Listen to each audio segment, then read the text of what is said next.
नमस्कार, news state UP UK के digital platform में आप सभी का स्वागत है और मैं हूं आपके साथ आशिमा त्यागी। और आज हम बात करेंगे बुलडोजर एक्शन को लेकर सुप्रीम कोर्ट के उस आदेश की जिस पर 1 अक्टूबर तक रोक लगाई गई है।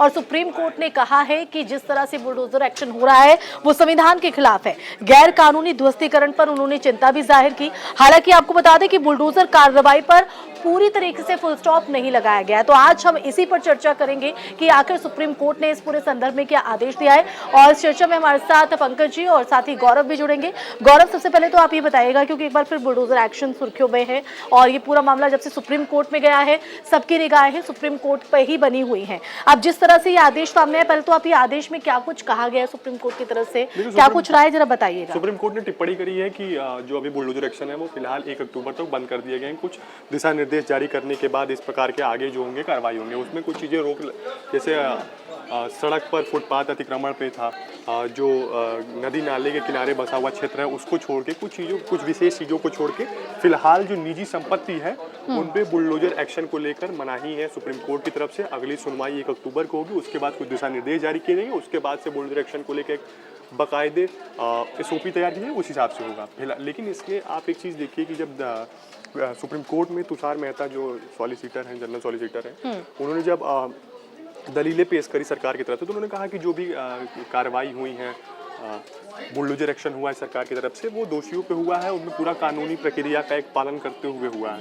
लेकिन फिर हम उसी मामले पे जाएंगे कि आपने देखा होगा कि अभी लेकिन अगर हम थोड़ा सुप्रीम कोर्ट के अगर उस पर बीती सुनवाई, क्योंकि अभी तो ये आदेश पर रोक लगाई है, उससे पहले जो सुनवाई हुई थी उसमें सुप्रीम कोर्ट ने ये भी कहा था कि आरोपियों का घर गिराना, आरोपियों के रिश्तेदारों का घर गिराना ये बिल्कुल भी न्याय संगत नहीं है। और न सिर्फ उन्होंने कहा कि आरोपियों बल्कि दोषियों के भी अगर घर पर आप इस तरह की कार्रवाई करते हैं तो वो भी ठीक नहीं है। देखिए, आपको याद होगा कि आजमगढ़ में एक मामला हुआ था जिसके बाद इलाहाबाद हाईकोर्ट ने भी टिप्पणी करी थी उत्तर प्रदेश सरकार पे, कि जिसमें हुआ क्या था कि जो घर गिरा था जिस व्यक्ति का, उसने हाईकोर्ट में अपील करी थी कि अभी अधिकारियों की तरफ से नोटिस जारी करने के 2 घंटे बाद ही घर गिरा दिया गया था। इसके बाद उसने अपील करी हाईकोर्ट में, तो हाईकोर्ट की तरफ से फटकार भी लगाई गई थी उन अधिकारियों को कि नोटिस जारी करने के 1 घंटे बाद ही किस प्रकार से घर गिरा दिया गया। तो एक तरीके से देखा है तो ये आपने देखा होगा कि पिछले दिनों में जिस प्रकार से इसको ग्लोरीफाई करने का प्रयास किया गया सत्ता पक्ष की तरफ से, बुलडोजर एक्शन, तो कहीं ना कहीं ये मानवीय आधार पर अगर हम बात करें तो मानवीय आधार पर भी ये कतई एकदम देखिए, क्योंकि लोकतांत्रिक देश में संविधान सर्वोपरि होता है, कानून सर्वोपरि होता है। और जिस प्रकार से बुलडोजर एक्शन को ग्लोरीफाई करने का प्रयास करा गया है सत्ता की तरफ से, उसमें कतई इस बात में वो नहीं, कोई गुरेज नहीं है कि ये दुरुपयोग भी हुआ है इसका। तो इस तरीके से ये सही। और देखिए, सुप्रीम कोर्ट ने भी कहीं ना कहीं जिस तरह से आदेश आया उसके साथ ये भी कहा है कि जो महिमा मंडन होना है वो भी बिल्कुल गलत है और इसको और अच्छे तरीके से हम समझने की कोशिश करेंगे। पंकज जी हमारे साथ जुड़ेंगे। और जिस तरह से आदेश आया है 1 अक्टूबर तक रोक रहेगी, लेकिन पूरी तरीके से फुल स्टॉप नहीं है। इसी आदेश को हम पंकज जी से जरा समझेंगे। पंकज जी जरा बताइएगा, क्योंकि बुलडोजर एक्शन को लेकर जिस तरह से मुस्लिम पक्ष सुप्रीम कोर्ट का रुख किया, उसने कहा कि जो ये कार्रवाई हो रही है वो सिर्फ एक समुदाय के खिलाफ या एक एक तरह से जाति विशेष को टारगेट करके की जा रही है। जिस तरह से सरकार ने पक्ष रखा है उसके बाद अब सुप्रीम कोर्ट का जो रुख देखने को मिला है, सरकार के पक्ष को आप किस तरह से देखते हैं? क्या मजबूती के साथ या फिर उस तरीके से नहीं रख पाई, या फिर जो कोर्ट ने आदेश दिया है, सुप्रीम कोर्ट की तरफ से जो आदेश है उसको किस तरह से समझे? देखिए, इसके मामले की सुनवाई जो है सुप्रीम कोर्ट में डबल बेंच में हो रही थी और जस्टिस BR गवई और जस्टिस KB विश्वनाथ इसकी सुनवाई कर रहे थे। सुनवाई के दौरान जो सबसे जो मुख्य पहलू आया, जो इसमें जो आपको जमीयत उलेमा हिंद और इससे सब मतलब इसके साथ कुछ और याचिका था जो उस पर सुप्रीम कोर्ट में सुनवाई है। इस याचिका में सुप्रीम कोर्ट ने खुद माना जो कोई भी ऐसा पक्ष नहीं है जो इससे पीड़ित हो जी। और उसके बाद सुनवाई के दौरान जो सॉलिसिटर जनरल तुषार मेहता थे, जो सरकार का पक्ष रख रहे थे, उन्होंने इस आरोप का खंडन किया और जो वादी पक्ष था उनसे बोला जो भाई आप एक भी एग्जाम्पल आप दीजिए जिसमें कि सरकार के तरफ से किसी भी कानून का उल्लंघन हुआ हो। तो इसके बाद जब कोर्ट में बहस हुई तो बहस के दौरान चीफ जस्टिस ने कहा, जो बेंच सुनवाई के दौरान जो डबल बेंच थे उसने कहा जो देखिए 15 दिन में ऐसा कुछ नहीं हो जाता है, हम अगली सुनवाई 1 अक्टूबर को हम करेंगे। तब तक जो है अगर बहुत ज़रूरत ना हो तो किसी पे बुलडोजर ना चले और बुलडोजर की कार्रवाई पे रोक रहे। उसमें सुप्रीम कोर्ट ने कुछ बताया, जैसे कि क्राइटेरिया सेट कर दिया, जिसमें कि आपको सड़क निर्माण और इस सब के लिए है तो उस पे वो जैसे अतिक्रम पे वो मतलब सरकार रेलवे लाइन और ये सब है तो उसको हटा सकती है। बेसिकली सुनवाई के दौरान जो मेन मुद्दा उठा, सुप्रीम कोर्ट ने बोला जो अवैध निर्माण के खिलाफ जो बुलडोजर या उसको हटाने की कार्रवाई हो रही है उसके बीच हम नहीं आ रहे हैं इस पे। लेकिन हमारी जो अनुच्छेद 142 के तहत जो हमें शक्ति प्राप्त है उसके आधार पे हम आपको 1 तारीख तक के लिए 15 दिन में कुछ नहीं हो जाएगा, हम आपको ये आदेश देते हैं। अब इसको इस तरह से हमको समझने की मतलब ज़रूरत है, जो तुषार मेहता ने जो पक्ष रखा और वादी पक्ष का जो था, जो याचिकाकर्ता का जो था, उनका ये कहना था जो ये बुलडोजर की जो कार्रवाई हो रही है एक खास धर्म विरोध और जाति के लोगों के खिलाफ हो रहा है। तो इस पे तुषार मेहता ने बढ़िया पक्ष मतलब पूरी तरह रखा और इसमें उन्होंने कहा जो एक भी ऐसी कार्रवाई नहीं हुई है, चाहे उत्तर प्रदेश हो या देश का कोई भी हिस्सा हो जहाँ की इस तरह की बुलडोजर की कार्रवाई हो रही है, उसमें एक भी नहीं है जिसमें जो सरकारी प्रक्रिया है, सरकार के जो नियम है उस नियम के तहत होता है। जैसे उन्होंने कहा जो अगर किसी ने अवैध रूप से कब्जा किया, अब इसको हमें 2 तरह से समझ लें, एक है अवैध कब्जा और एक है अवैध निर्माण। अवैध निर्माण में क्या होता है, निजी संपत्ति पे होता है और सरकारी में आप जैसे सरकार की जमीन है, रेलवे, उसको आप कब्जा कर लेते हैं। तो कोर्ट ने साफ कहा है जो सरकारी पे दिक्कत नहीं है, सरकारी पे जो आप उसको नोटिस दीजिए, जो कार्रवाई की प्रक्रिया है आप उस प्रक्रिया के तहत कीजिए। लेकिन निजी संपत्ति में जो है, निजी संपत्ति में जो किसी का मकान बना है अवैध, तो अब याचिकाकर्ता का ये कहना था जब एक मकान है, एक कोई आरोपी है या दोषी है, उसके खिलाफ अगर आप कार्रवाई करते हैं तो उससे क्या होता है, एक के बदले उस परिवार से 10 से 15 लोग रहते हैं तो वो पूरा प्रभावित होता है। तो कोर्ट ने उस पर फिलहाल रोक लगाया है।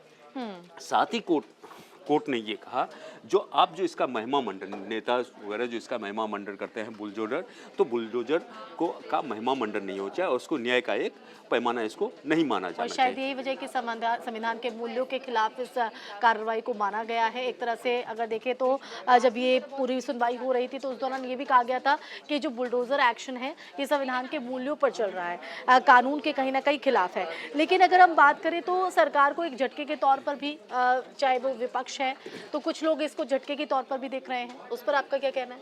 देखिए इस पे देखिए खास करके अगर हम इसकी बात करें तो इसमें उत्तर प्रदेश का मामला आता है। इसमें योगी सरकार जो आरोपियों के खिलाफ या दोषियों के खिलाफ योगी सरकार का जो हाल फिलहाल के दिनों में बुलडोजर का एक एक्शन हुआ, उसका जमायत इस्लामिया वाला जो याचिकाकर्ता थे उन्होंने इस मुद्दे को उठाया था। तो इसमें जो कोर्ट का जो कहना था जो यहाँ पे जो भी कार्रवाई हो रही है सरकार के जो एक नियम है, कानून है, उसके आधार पे हो रहा है, तहत हो रहा है। लेकिन उत्तर प्रदेश में इन दिनों हुआ और उसका महिमा मंडन भी हुआ, जो बुलडोजर बाबा और ये सब को लेके एक खौफ दिखाया गया और ये इस तरह का किया गया। तो उस पर सुप्रीम कोर्ट ने बोला नहीं, आप इस तरह से नहीं कीजिए। अब ये देखिए जैसे ही ये बुलडोजर का एक्शन हुआ, बुलडोजर के एक्शन पे सुप्रीम कोर्ट का आदेश आया तो उसके बाद अखिलेश यादव का तुरंत ट्वीट आता था, जो समाजवादी पार्टी के अध्यक्ष हैं और उत्तर प्रदेश के पूर्व मुख्यमंत्री अखिलेश यादव ने उसको एक तरह से, जो अखिलेश यादव ने जो सोशल मीडिया साइट है एक्स है उस पर वो ट्वीट करते हैं, उन्होंने वो ट्वीट पे लिखा है जो बिल्कुल मतलब हाँ, इस पे जो उन्होंने लिखा है जो न्याय के सर्वोच्च आदेश ने बुलडोजर को ही नहीं बल्कि बुलडोजर का दुरुपयोग करने वालों की राजनीतिक विध्वंसक राजनीति को भी किनारा लगा दिया। आज बुलडोजर के पहिए खुल गए और स्टीयरिंग हत्थे से उखड़ गया। ये उनके लिए पहचान का संकट है जिन्होंने बुलडोजर को अपना प्रतीक बना लिया था। अब ना बुलडोजर चल पाएगा ना उसको चलाने वाले, दोनों के लिए ही पार्किंग का समय आ गया। आज बुलडोजर सोच का ही ध्वस्तीकरण हो गया है। अब क्या वो बुलडोजर का भी नाम बदल करके दुरुपयोग करेंगे? दरअसल ये जनता का सवाल नहीं, एक आशंका है। अखिलेश यादव ने अपने पोस्ट में आखिरी में अखिलेश यादव लिखते हैं बुलडोजर का नाम बदलकर दुरुपयोग सरकार कर सकती है, लेकिन हम आपको बता दें कि सुप्रीम कोर्ट ने अपने फैसले में आरोपियों की संपत्ति को ध्वस्त करने को नहीं कहा है। बुलडोजर इस ध्वस्तीकरण की कार्रवाई को अंजाम देने का जरिया मात्र है। मतलब अखिलेश यादव समाजवादी पार्टी इस ट्वीट के जरिए जो वो आशंका जता रहे हैं, जो उत्तर प्रदेश की जो योगी सरकार है वो अब बुलडोजर को कुछ और नया नाम देके इस तरह का वो काम ठीक है, कर अब यहाँ पर कर प्रतिक्रियाओं का कर दौर जो है सकती वो है। शुरू हो गया है। एक तरह से झटका सरकार के लिए विपक्ष कह रहा है, तो दूसरी तरफ जो सत्ता पक्ष है, अब 1 अक्टूबर पर सबकी निगाहें आप सबकी निगाहें तो टिकी क्या हुई है। लगता है कि क्या आगे की राह बुलडोजर एक्शन को देखिए लेकर बुलडोजर है? एक्शन में देखिए जो अवैध निर्माण है, ठीक है, अब आपने अवैध निर्माण दो तरह, एक तो निजी हुआ जो आपका बिल्डिंग है, आपने उसका नक्शा नहीं पास कराया और गलत तरीके से जो एक है जैसे 3 मंजिल बनना है आपने 5 मंजिल मतलब बना लिया, या फिर उसके लिए जो ग्रीन एरिया छोड़ना होता है या जितना एरिया छोड़ना तो वो नहीं आप छोड़ा है, तो उसका जो पैमाना है उस पैमाना को आप अगर उस पैरामीटर को आप पूरा नहीं करते हैं तो एक तो ये हुआ। दूसरा आपका ये है जो अगर सरकारी जमीन है जैसे रेलवे का है, स्कूल का है या समाज ये पंचायत का है या सड़क है, तो आप उस पर अगर कब्जा कर लेते हैं या उस पर अवैध निर्माण कर लेते हैं तो दोनों को एक तोड़ने की उसको हटाने की एक प्रक्रिया है। तो उस प्रक्रिया का अगर पालन किया तो क्योंकि सुप्रीम कोर्ट ने अपनी सुनवाई में साफ कहा, जो मैं 2 सितंबर को जो सुनवाई तो उसमें भी हमने बोला था जो हम अवैध निर्माण के बीच में नहीं आ रहे हैं, जो उन्होंने कल भी दोहराया। और सुप्रीम कोर्ट ने ये भी बोला जो धारा आर्टिकल 142 के 2 के तहत जो हमें अधिकार प्राप्त है उस अधिकार का हम प्रयोग करते हुए अभी जो 15 दिन पे रोक लगाते हैं। तो इसका मतलब ये सुप्रीम कोर्ट का ये जजमेंट साफ इंडिकेट करता है, जितना मुझे समझ में आ रहा है, मेरा मतलब व्यक्तिगत ये है जो कि वो पूरी तरीके से रोक ना लगाकर कुछ सीमाएं यहाँ पर तय कर हाँ देते हैं, सीमाएं तो तय। कुछ दायरा। अब जैसे देखिए जो किसी ने कब्जा कर लिया है तो उसको पहले 15 दिन का नोटिस दिया जाता है, उसको 2 नोटिस 3 नोटिस 4 नोटिस 5 नोटिस तक जाता है, अधिकारी भेजते हैं।